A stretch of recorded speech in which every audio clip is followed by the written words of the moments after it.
Doctor Ambedkar पढ़ने गए थे तो स्कूल से बाहर बिठा दिया।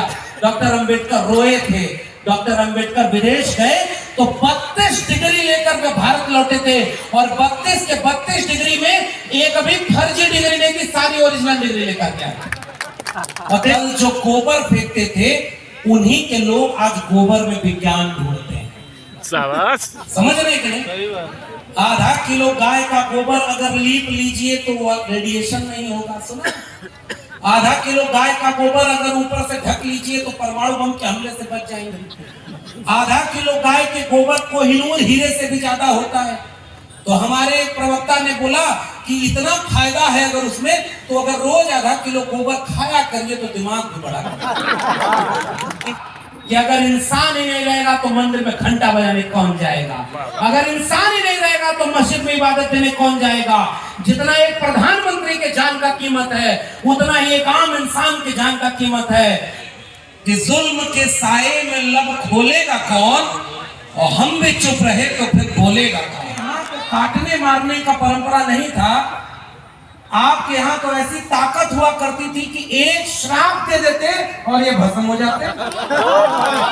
हमारे जैसे लोग जब बिहार आते हैं तो इसकी मिट्टी में आज भी हमें तथागत बुद्ध की तर्कशील प्रज्ञा करुणा की ताकत महसूस होती है, इसलिए हम बिहार से ऊर्जा लेकर जाते हैं।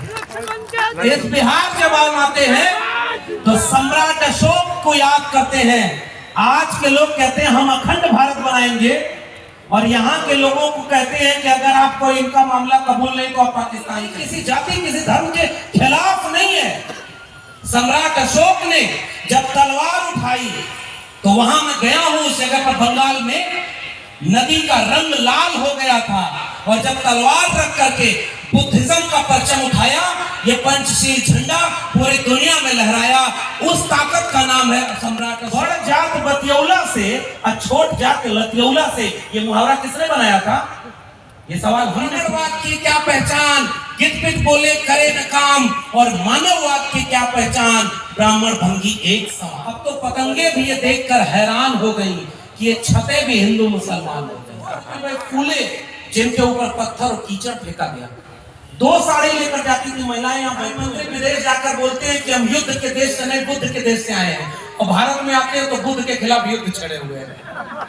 वहां जाके कहते हैं कि हम बुद्ध के देश से आए हैं। अरे भाई वहां जाके बोलो ना कि हम उस देश से आए हैं जहां दुनिया में लोग एक तरह से पैदा होते हैं। हमारे यहाँ कोई मुख से पैदा होता है, कोई भुजाओं से पैदा होता है। ये बात दुनिया में नहीं बोलते क्योंकि दुनिया वाले आपके ऊपर हंसेंगे।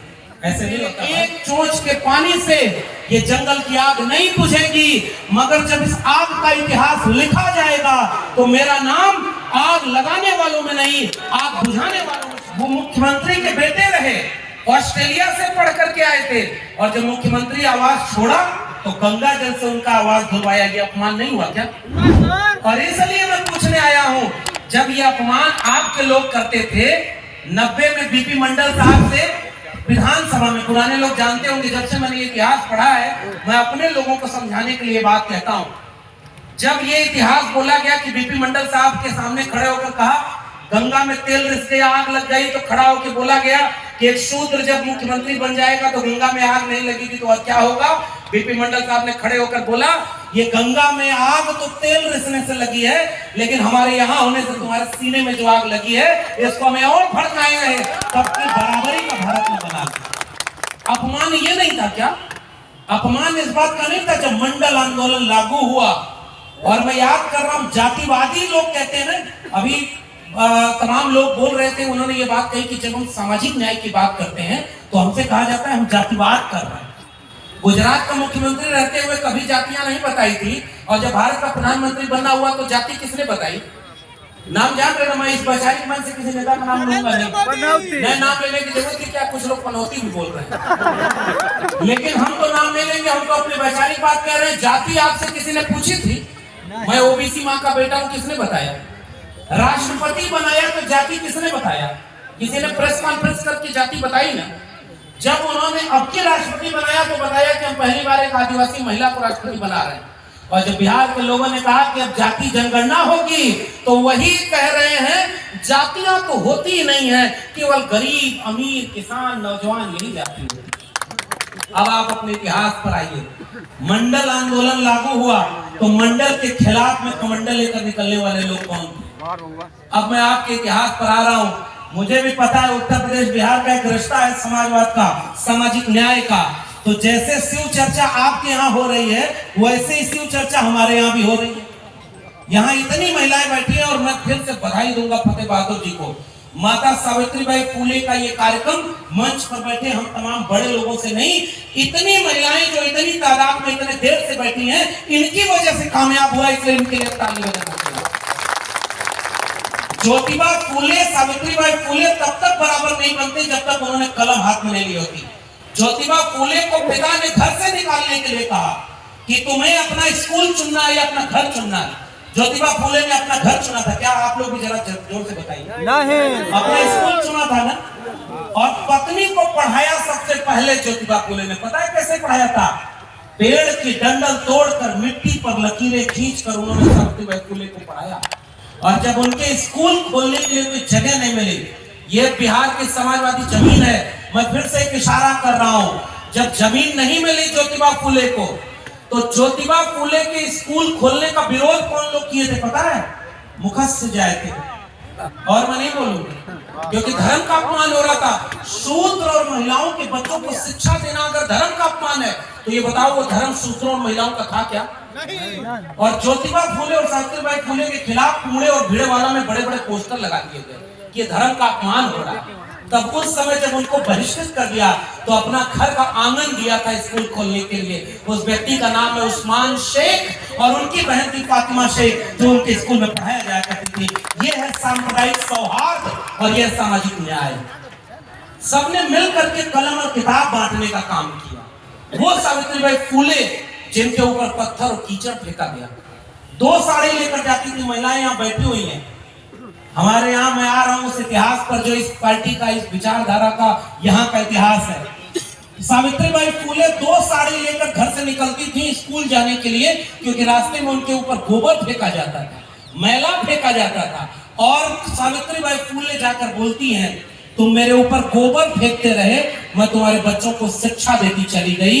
एक दिन गोबर हारेगा और कलम और किताब जीतेगी। लेकिन अब एक बात का जवाब दीजिए, कल जो गोबर फेंकते थे उन्हीं के लोग आज गोबर में विज्ञान ढूंढते हैं। समझ रहे कि नहीं? आधा किलो गाय का गोबर अगर लीप लीजिए तो वह रेडिएशन नहीं होगा। सुना?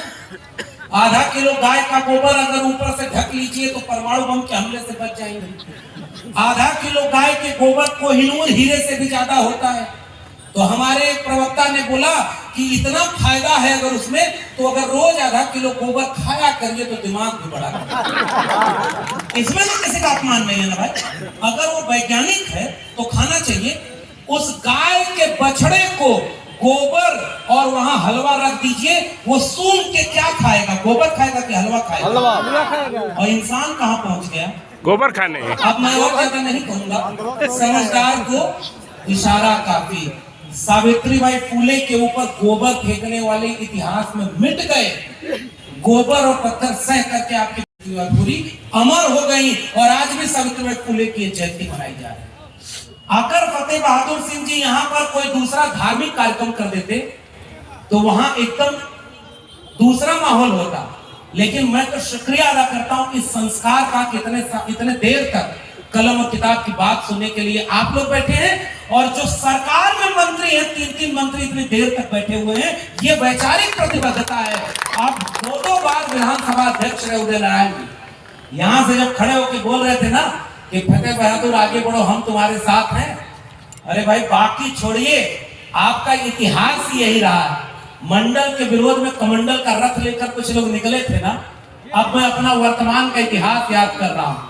लोगों से पूछा कि लालू यादव ने बिहार को स्वर्ग बनाया, तो लोगों ने कहा कि लालू यादव ने बिहार को स्वर्ग नहीं बनाया, लेकिन बेजुबानों को जुबान देकर लोगों को स्वर्ग दे दिया है।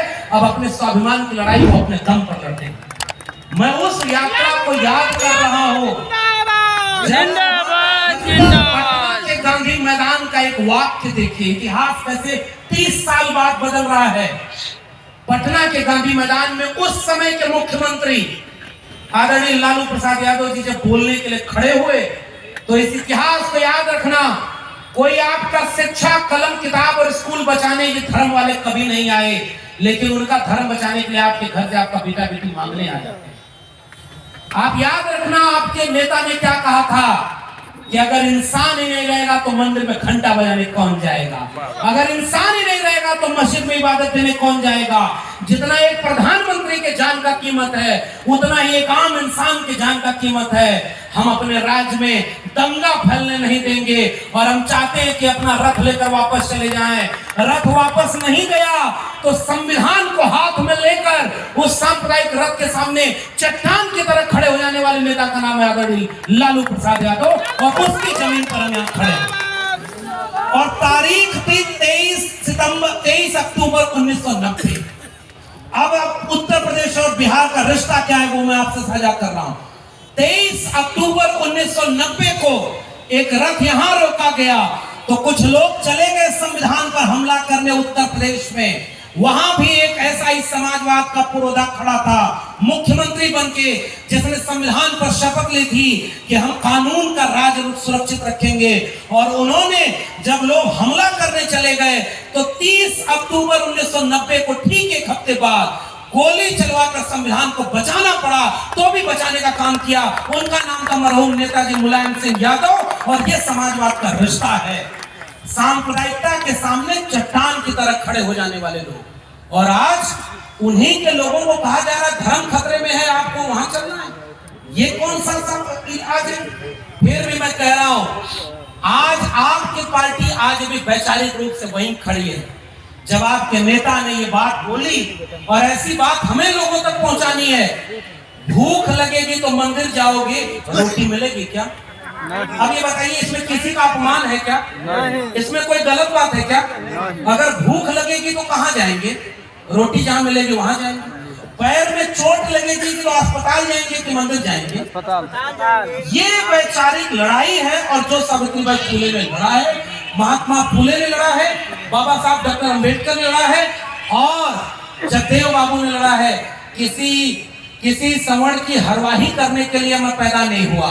पहली पीढ़ी के लोग मारे जाएंगे, दूसरी पीढ़ी के लोग जेल जाएंगे, और तीसरी पीढ़ी के लोग राज करेंगे। आज जब आपके राज करने की बारी आई तो उधर कहा जा रहा है कि मंदिर वहीं बन रहा है, और आपके लोग उनको वोट दे रहे हैं। ये आखिरी बात कह करके, क्योंकि हमें शिक्षा मंत्री जी को भी सुनना है और बहुत देर से आप बैठे हैं, मैं एक पैगाम लेकर आपके बीच में आया हूं। केवल इतिहास की बात करने नहीं आया, वर्तमान में खतरा क्या है। वो जो समाजवादी आंदोलन सांप्रदायिकता के सामने चट्टान की तरह खड़ा था, उसने ही सवाल पूछा। अब तो पतंगे भी ये देखकर हैरान हो गई कि ये छते भी हिंदू मुसलमान हो गए। ये जो बंटवारा हमारे आप में है, इस बंटवारे के खिलाफ न्याय की लड़ाई का नाम है सामाजिक न्याय। लोग कहते हैं कि हम किसी जाति के खिलाफ हैं। डॉक्टर राम मनोहर लोहिया ना तो एससी थे, ना एसटी थे, ना ओबीसी थे, लेकिन डॉक्टर राम मनोहर लोहिया समाजवाद के नेता थे और हम उन्हें अपना नेता मानते हैं। वो भी सवर्ण थे, लेकिन विचारधारा से उन्हें अपना मानते हैं। मंडल आंदोलन लागू करने वाले बाकी लोगों के साथ सबसे बड़ा नाम है विश्वनाथ प्रताप सिंह का, वीपी सिंह का। वो तो ओबीसी नहीं थे, हम तो उन्हें अपना मानते हैं, और ये जातिवाद नहीं है। वीपी सिंह जब भ्रष्टाचार के खिलाफ लड़े तो नारा लगा, राजा नहीं फकीर है, देश की तकदीर है। और जब मंडल लागू कर दिया तो राजा नहीं रंग है, देश का कलंक है। कौन था ये? अब आखिर में केवल दो बातें कहकर आपसे विदा लूंगा। ये लड़ाई कलम और किताब की लड़ाई है। संविधान को खत्म किया जा रहा है। कौन से संविधान को? जिसके ऊपर सर झुकाया था उन्होंने। वो बेच रहे हैं भारत को, मैं चैन से कैसे सो जाऊं। वो लूट रहे हैं भारत को, खामोश में कैसे हो जाऊं। हाँ, मैंने कसम उठाई है, मैं देश नहीं बिकने दूंगा। याद आया? किसी की याद आई? सौगंध मुझे इस मिट्टी की, मैं देश नहीं। रेल बेच दिया। पहले रेल बेचा, बचपन में स्टेशन पर चाय बेचता था, चाय बेचते किसी ने नहीं देखा, देश बेचते सब देख रहे हैं, फिर भी उनके लोग कहते हैं देश कहां बिक रहा है। रेल बिक गई, और मेहता साहब बोल रहे थे पहले पटरी बेचा, रेलवे का डिब्बा बेचा, रेलवे स्टेशन बेचा, हवाई चप्पल वाले को हवाई जहाज में चुराएंगे, हवाई जहाज बिक गया, बैंक बिक गया, बीएसएनएल बिक गया, एजुकेशन बिक गई। आप तो उदय नारायण जी जब खड़े होकर के यहाँ कह रहे थे, आदरणीय शिक्षा मंत्री जी बैठे हुए, मैं अपने निकाले जाने के बाद पहली बार यहाँ सामने बैठा हूँ, मेरे पास एक दिन एक फोन आया कि आपको नौकरी से निकाल कर लगता है उन्होंने बड़ी गलती कर दी, क्योंकि आपके साथ तो पूरे देश के लोग खड़े हो गए। हमने कहा यही तो फर्क है, वो समझदार होते तो नौकरी दे देते, अब तो आजाद कर दिया है, अब पूरे देश में फूले अम्बेडकर पेरियार के मिशन को लेकर चलेंगे और इस लड़ाई को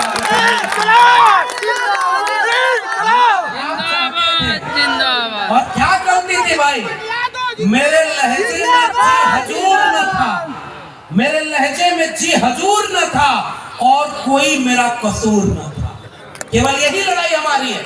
और जब इन्होंने कहा कि भाई हम आपके साथ खड़े हैं, बिहार के समाजवादी लोगों ने कहा कि हम आपके साथ खड़े हैं, तब अपने आप लोगों को लगा कि ये वैचारिक लड़ाई है। डॉक्टर अंबेडकर पढ़ने गए थे तो स्कूल से बाहर बैठा दिया, डॉक्टर अंबेडकर रोए थे। डॉक्टर अंबेडकर विदेश गए तो 32 डिग्री लेकर के भारत लौटे थे और 32 के 32 डिग्री में एक अभी फर्जी डिग्री नहीं थी, सारी ओरिजिनल डिग्री लेकर के आए। और देश के प्रधानमंत्री की डिग्री का पता नहीं है कि ओरिजिनल। अब आप सोच रहे हैं, लड़ाई कलम और किताब की लड़ाई है साथियों। आपके यहाँ के नेता को आप मैं बधाई देना चाहता हूँ कि मुझे लगता है वहां की जनता भी मानती है कि हम अपने नेता के साथ खड़े हैं, हम अपनी पार्टी के साथ खड़े हैं, लेकिन एक वादा हमसे करिए। आपसे कुछ लोग आएंगे और कहेंगे कि धर्म खतरे में है, धर्म बचाने जाना है। मंदिर वही बन रहा है ना, मंदिर तो उनके पहले भी था, मंदिर उनके बाद भी रहेगा, लेकिन आज गृह मंत्री का बेटा कहाँ है पता है आपको? दुनिया का सबसे अमीर संस्था है बीसीसीआई, उसका चेयरमैन कौन है? जिसको बल्ला बैठने कभी नहीं आता, वो उसका बेटा वहां बीसीसीआई का चेयरमैन है। वो अगर डेरी ऑन सोल में आकर के दंगे में धर्म बचाने की लड़ाई में आए तब मानिएगा कि धर्म खतरे में है, तब तक अगर नहीं आता है तो आप यकीन मानिएगा आपके बच्चों की कलम खतरे में है, किताब खतरे में है, इसलिए धर्म बचाने की लड़ाई आपकी लड़ाई नहीं है। दूसरी बात, जगदेव बाबू की विरासत के लोग आज वोट कहां देते हैं? अभी इन्होंने बहुत महत्वपूर्ण बात कही आदरणीय मेहता जी ने, उन्होंने कहा कि बहुजन आंदोलन मजबूत हो रहा है, फूले अम्बेडकर पेरियार की विचारधारा मजबूत हो रही है और आज उनकी सरकार बन रही है। ये 24 का चुनाव आखिरी चुनाव है। किस बात का?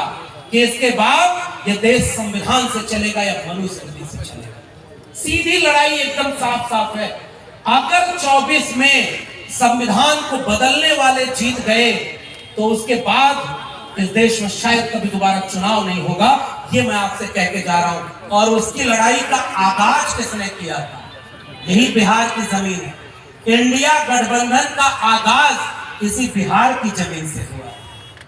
बहुत गुमान था उन्हें कि जेल में झूठा मुकदमा लगाकर आपके नेता को कैद कर देंगे तो उनको खत्म कर देंगे, लेकिन वह नेता जब जेल से बाहर आया है, राजनीति नहीं कर रहा, लेकिन अकेला आपका नेता उनके सामने खतरा बनकर खड़ा है, जिसने इंडिया गठबंधन की बुनियाद तय कर दी। और आदरणीय नीतीश कुमार जी, आदरणीय उप मुख्यमंत्री तेजस्वी जी, इनके नेतृत्व में कलम बांटने की, और महिलाएं यहाँ खड़ी हैं, एक बात कह के जा रहा हूं, बात सावित्रीबाई फुले की हो रही है ना।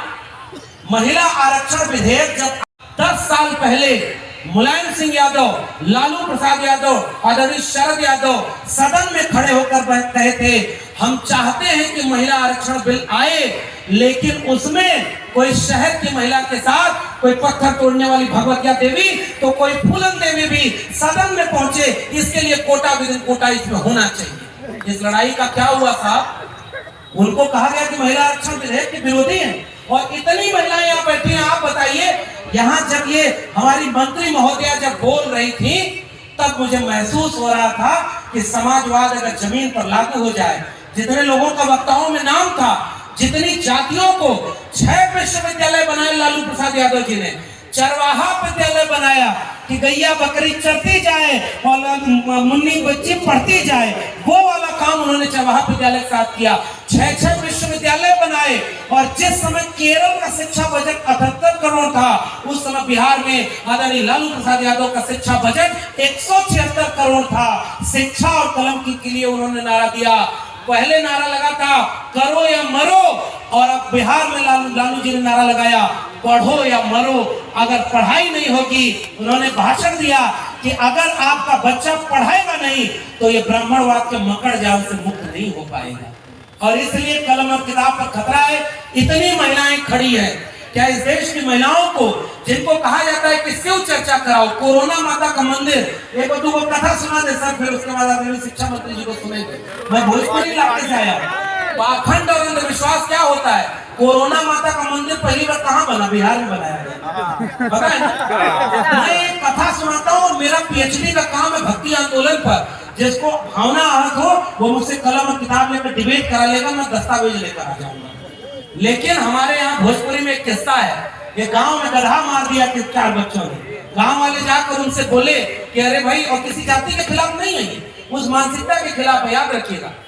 जब उनसे जाकर बोले कि अरे भाई उन्होंने गधा मार दिया है, क्या होगा? तो कहा ये तो बहुत बड़ा पाप है। माताओं आप लोग सुनना इस कहानी को। जब उनसे जाके पूछा गया तो कैसे इससे मुक्ति मिलेगी, तो कहा हमारे वाले लोगों को बुलाकर खिलाना पड़ेगा। तो कहा इसमें तो बड़ा खर्चा आएगा। कहा बिना खर्चा के मुक्ति नहीं मिलेगी। तब तक पीछे से गांव वाला उनसे जाकर बोला कि भाई साहब, जो 4 लड़के गधा मारे हैं उसमें एक आपका बेटा संतोष भी था। और जैसे ही ये बात उनको पता चली वो चुपचाप बैठे और भोजपुरी में एक कहावत पढ़े कि 2-4 लड़कन में एक संतोष और गधा के मरले में कौनो न दोष। अब इस कहानी का मतलब समझ रहे हैं ना? ये जो पाखंड और अंधविश्वास का आलम है, इससे मुक्ति कैसे मिलेगी?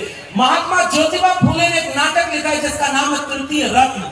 उसमें एक आदमी के बारे में लिखा है कि उसका आदमी का बहुत दुख चल रहा था जीवन में, तो उन्हीं के पास चला गया। उनके पास गया तो कहा कि भाई बड़ा कष्ट है जीवन में, बेरोजगारी बहुत है, शिक्षा नहीं है। तो उसने कहा कि तुम्हारा पतरा देखना पड़ेगा। पतरा देखा, मंगल ग्रह को पता नहीं है कि उसके नाम पर भारत में कितनी शादियां टूट जाती है। बात समझ रहे हैं ना? तो पतरा देखा। और ये नाटक किसने लिखा है? महात्मा ज्योतिराव गोविंदराव फूले ने लिखा। तो पतरा देके कहा कि तुम्हारा शनि ठीक जगह पर नहीं है। तो कहा हुजूर कैसे आएगा? तो कहा वही हवन कराना पड़ेगा। तो कहा बड़ा खर्चा आएगा। तो कहा 10,000 रुपया। तो कहा इतना पैसा नहीं है। तो कहा अच्छा चलो तुम्हारे लिए 50% डिस्काउंट लगा देते हैं, 5,000 रुपए में तुम्हारे लिए हवन कर देंगे। वो आदमी बोला नहीं साहब इतना भी पैसा नहीं है। तो कहा अच्छा 1 महीने के लिए हवन करा तो 1,000 रुपया दे देना। वो आदमी बोला बहुत गरीबी है, इतना भी पैसा नहीं है। तो अम्मा लोग आप लोग भी सुनिए इस बात को। तो उस आदमी से बोला कि 100 रुपया हमको दक्षिणा दो, हम तुमको मंत्र दे देते हैं, इसका जाप करते रहना, शनि ठीक जगह पर रहेगा। वो आदमी अपनी जेब निकाल कर दिखाया और कहा कि हमारी जेब में 1 फूटी कौड़ी नहीं है। तो सामने वाला आदमी गुस्से में खड़ा होकर बोला कि जब तेरी जेब में 1 फूटी कौड़ी नहीं है तो जा बेटा, शनि तेरा कुछ नहीं बिगाड़ सकता। सारी लड़ाई किसकी थी? आपका पैसा कलम और किताब पर खर्च होना चाहिए था और पैसा लेकर कोई और चला गया। किस्सा और सुनिए, नोटबंदी हुई थी ना, 500 और 1000 के नोट बंद हो गए। तो माताओं बहनों में एक लोग थी जो दबा के नोट रखी थी पति से छुपा कर। बिहार में तो वो वाला मामला बंद है, उत्तर प्रदेश में उसी से महिलाएं सबसे ज्यादा परेशान है। यहाँ जोर से जय भीम बोलेंगे और शाम को बिना पानी के। आप समझ रहे हैं ना? इससे भी बचना है हम लोगों को। जब उनका पैसा बचा तो चुपचाप सोची कि बैंक अकाउंट में जाएंगे तो बैंक वाला कहा कि इसका तो आपको रिकॉर्ड देना पड़ेगा। तो सोची कि मंदिर में भगवान को चढ़ा लेते हैं तो कम से कम मुक्ति मिल जाएगी। तो पुरनकी जो नोट बंद हो गई थी 500,000 की, चुपचाप ले जाकर के मंदिर में चढ़ाने लगे और जल्दी जल्दी अपना मन्नत मांगने लगे, बिटिया का ब्याह हो जाए, बेटवा को नौकरी मिल जाए और उनका जो तबियत ठीक हो जाए। अचानक एक आदमी बीच में आया और वो कहा कि अरे ये वाली नोट तो बंद हो गई है। तो महिला कही कि धीरे बोलिए, आपको पता है कि नोट बंद हो गई है, हमको पता है कि नोट बंद हो गई है, भगवान को थोड़े पता है कि नोट। और ये मैंने कहा ये हकीकत में हुआ, इसमें किसी का अपमान नहीं है। तो वो आदमी बीच में बोला कि ये नोट भगवान थोड़े लेते हैं, उनको पता होना चाहिए। नोट जो लेता है उसको पता है कि ये नोट बंद हो गई। पाखंड अंधविश्वास के खिलाफ लड़ाई 2000 साल की इस देश की है। काकर पाथर जोड़ के मस्जिद लई चुनाए, ता चढ़मुल्ला बाग दे क्या बहरा हुआ खुलाए। तो पाथर पूजे हर मिले तो मैं पूजू पहाड़, और ताते ये चाकी भली पीस खाए संसार। अरे इन दौड़ रान पाई, हिंदुन की हिंदुआई देखी तुर्कन की तुर्काई, अरे दौड़ रान पाई। उस महात्मा कबीर ने पाखंड और अंधविश्वास के खिलाफ जो लड़ाई लड़ी थी, वही लड़ाई तो हमारी लड़ाई है, कलम और किताब की लड़ाई। और इसलिए कलम और किताब बचाने के लिए ये जो आंदोलन और ये मिशन हो रहा है, कलम और किताब बचेगी कैसे? यहाँ आप जय भीम का नारा लगाएंगे और अचानक आपकी जात बिरादरी का व्यक्ति चुनाव लड़ने आ जाएगा तो उसको वोट दे देंगे, तो फिर संविधान बदले जाएगा कि नहीं बदला जाएगा? और अगर संविधान बदल दिया जाएगा तो इतिहास का क्या करेंगे? इसलिए हम अपनी लड़ाई किसी के खिलाफ नहीं करते। एक आखिरी बात कह के जा रहा हूं, पाखंड और अंधविश्वास इसलिए जरूरी है इससे बचना क्योंकि यह आपको तर्कशील और विवेक उत्पन्न देता है। हमारे यहाँ अर्चक संघ में कथा कही गई है। दादाजी गुजर गए तो पिताजी ने कहा कि उनकी आत्मा कहाँ है? तो कहा ऊपर है। तो कहा वहां कोई दिक्कत? कहा दूध पीने में दिक्कत है, गाय गोदान कर दीजिए। अब बिहार के लोगों को पता है ना गोदान किस नाम पर मांगा गया। तो कहा आत्मा वहां दादाजी तक कैसे पहुंचेगी? तो उन्होंने कहा कि हम है ना उनके प्रतीक धरती पर, हमको देंगे तो उनको मिल जाएगा। तो वो नई वाली गाय लेकर चले गए। कुछ दिन बाद वो आदमी आया और फिर पूछा कि दादाजी कैसे हैं? तो कहा गाय का बढ़िया दूध पीते हैं, बस रात में सोने के लिए दिक्कत होती है, वो चारपाई अगर मिल जाती। तो कहा चारपैया दादाजी तक कैसे पहुंचेगी? तो कहा हम है ना धरती पर, हमको देंगे तो उनको पहुंच जाएगी। नई चारपाई पिताजी देकर चले गए। तीसरे दिन आए और तीसरी बार जब आए तो कहे कि आज पिताजी कैसे? तो कहे नई वाली गाय का बढ़िया दूध पीते हैं और बढ़िया चारपाई पर सोते हैं। देखो दिक्कत यह है कि डेरी अंसोल घूमने में साइकिल नहीं है, पैदल जाना पड़ता है। अगर नई साइकिल मिल जाए तो काम हो जाए। तो वहीं उनका एक पोता बैठा हुआ था जो कलम और किताब से दीक्षित हो गया था। उसने कहा कि आदमी झूठ बोल रहा है, पिताजी आपने साइकिल, गाय और चारपाई जो भेजी है वो दादाजी को मिली ही नहीं। तो वो आदमी कहा तुमको कैसे पता नहीं मिली? तो उसने कहा दादाजी हमको चिट्ठी लिखकर भेजे हैं कि तुम्हारा भेजा हुआ हमको कुछ नहीं मिला। अब वो आदमी गुस्से में कहा कि ये चिट्ठी तुम्हारे पास किस रास्ते आई? तो वो लड़का बोला उसी रास्ते जिस रास्ते आपने गाय भेजी थी, चारपाई भेजी थी और साइकिल भेजी थी। ये अंधविश्वास इसलिए क्योंकि आपने शिक्षा की अहमियत नहीं समझी। अगर आप शिक्षित और जागरूक होंगे तो धर्म खतरे में नहीं होगा, कलम खतरे में होगी। आपका बेटा बेटी स्कूल बचाने जाएगा, वो किसी धर्म के जुलूस में नहीं जाएगा। धर्म आपको बाहर लड़वाने के लिए खड़ा कर दिया। मोको कहां ढूंढे रे बंदे, मैं तो तेरे पास में। ना मैं मंदिर, ना मैं मस्जिद, ना काबे कैलाश में, ना मैं जप में, ना मैं तप में, ना मैं व्रत उपवास में। खोजी हो तो तुरते मिलो पल भर की तलाश में। और कहे कबीर सुनो भाई साधो, मैं तो हूँ विश्वास में। वो जो आपके अंदर भगवान था उसको उन्होंने बाहर खड़ा करके केवल लड़ाई करवाया। हिंदू बना मुस्लिम, मंदिर बना मस्जिद, हिंदुस्तान पाकिस्तान कब्रिस्तान। आज आखिरी वाक्य कह के जा रहा हूँ, आप कहते हो 100 में 90 हम हैं, तो फिर सरकार उनकी कैसे बन रही है? इसका मतलब यहाँ तो 90 होते हैं और उधर जाकर ये सोचते हैं ओबीसी में सारा हक कौन ले लिया? तो यादव जी के खिलाफ सारे लोग हो जाएं। और यादव जी लोगों को लगता है कि हम तो मजबूत है, हमारा शोषण कौन करेगा? आपको इतिहास याद इसीलिए दिलाया था मैंने कि राम नरेश यादव और अखिलेश यादव तक का शोषण का इतिहास रहा है, अपमान का इतिहास रहा है। बड़ी जिसकी संख्या है बिहार के लोगों, जाति जनगणना आपने करा दी, संख्या सबकी पता चल गई ना। जिसकी संख्या ज्यादा है उसकी जिम्मेदारी ज्यादा है। जिसकी जितनी संख्या भारी उसकी उतनी हिस्सेदारी, तो उसकी उतनी जिम्मेदारी। ज्यादा संख्या वाले लोग 2 कदम पीछे आए और जैसे लालू यादव ने, जैसे मुलायम सिंह यादव ने, जैसे मान्यवर कांशीराम ने हर जाति बिरादरी के लोगों से मंच सजाया था। ज्यादा संख्या वाले लोग 2 कदम पीछे आए और जिसकी संख्या कम है उसको अपने कंधे पर बिठाएं। अपने आप देखिए एकजुटता न बन जाए तो कहिए। हमने अपनी नाक लंबी कर ली और दिल छोटा कर लिया। हमको लगता है कि हमारी जात बिरादरी ताकतवर है तो हम कमजोर को नहीं साथ लेंगे। नहीं भाई, खटिया पर बैठना और मुंह में जबान रख करके बोलना आपके नेताओं ने सिखाया। लालू यादव कभी नेता नहीं बन पाते अगर वो केवल यादवों के नेता होते। मुलायम सिंह यादव कभी नेता नहीं बन पाते अगर वो केवल यादवों का वोट लेते। मान्यवर कांशीराम कभी नेता नहीं बन पाते अगर केवल दलितों का वोट मिलता। उन्होंने 90% की बात की तो 90% को हिस्सेदारी दी। उन्होंने क्या कहा, जब तबला बाजेगा दिन दिन तो एक पे बैठेगा 3 दिन। ये क्यों नारा लगा था? इस नारे को लोग लालू यादव को कहे कि वहां पर जो है मुसीबत है। नहीं, लालू यादव उनका नाम है जो दूरदर्शिता रखते थे। दंगे के सामने खड़े हुए, समानता के सामने खड़े हुए। और लालू यादव का परिभाषा भगवतिया देवी से पूछिएगा, और मुलायम सिंह यादव की परिभाषा फूलन देवी से पूछिएगा, और मान्यवर कांशीराम की परिभाषा उस 90% बहुजन से पूछिएगा जिन्होंने उसके दिल में आत्मसम्मान दे दिया। एक वादा आपसे लेना चाहता हूँ, आप भूखे रहना, प्यासे रहना, अपने बेटा बेटी को कलम और किताब जरूर भेजिएगा और शिक्षा जरूर दीजिएगा, इसका वादा करते ही करिएगा। अरे भाई, इतने आलीशान शिक्षा मंत्री जी यहाँ बैठे हुए हैं। बिहार में शिक्षा को लेकर अपमान होता था और बिहार में अब शिक्षा को लेकर सम्मान होता है। पूरे देश में कहिए कि अगर शिक्षा मंत्री कोई हो तो ऐसा पढ़ा लिखा और विद्वान और अपनी विचारधारा को लेकर कमिटेड होना चाहिए। अगर मंत्री कोई हो तो आलोक मेहता जी जैसा हो, अगर मंत्री कोई हो तो गंगा जी जैसा हो। और उदयनारायण चौधरी जी ने अभिभावक की तरह तो वो बात कह दी।